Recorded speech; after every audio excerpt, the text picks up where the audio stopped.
అరే పొడా ఈ వైన్స్ ఏం చెప్తున్నావు గిటెట్ వచ్చినావు నానా అది ఇంకా లింగన మామ ఒక కోటర్ పట్టుకరమ్మన్నాడే అందుకోసం అని వచ్చిన. ఆడికి ఏం పని లేదారా చిన్న పొరాలకు వైన్స్ పంపిస్తాడు నువ్వు వైన్స్ కా చేజానా ఇది ఆడు కొంచెమన్నా బుద్ధి ఉండాలి కదా. సరే జల్ది ఆడికి ఇచ్చేసి నువ్వు ఇంటికి మునుగు.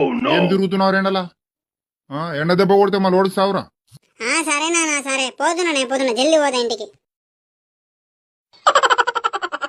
అరే ఏమైందిరా బీర్లు తెత్తాని అటే పోయినావు? అరే కొంచెం అయితే మా అయ్యకు దొరుకుతుండేరా, నీ సవ నా సవ ఇద్దరు సవ అవుతుండే. అరే జస్ట్ మిస్రా ఆ లింగన్ అంకుల్ పేరు చెప్పి కవర్ చేసినా గానీ లేకుంటే మన పని అయిపోతుండేగా. ఆవోయ్ లింగన్న ఇప్పుడే కన్నా మా పోరాడు కోట తీసుకొచ్చిండు మళ్ళా వైన్స్ కాడికి వచ్చినావు. ఆవోయ్ అవు రాజన్న ఏం మాట్లాడుతున్నావే ఇంకా చిన్నపిల్లలని నేనెందుకు పంపుతానే వైన్స్ కి? ఎప్పుడు నేను వచ్చకుండా పోతా నువ్వు ఓళ్ళని చూసి ఓళ్ళని అనుకున్నావు. మా పోరాడు నీ పేరు చెప్పిండు లింగన్న, నువ్వేదేమన్నావు కోట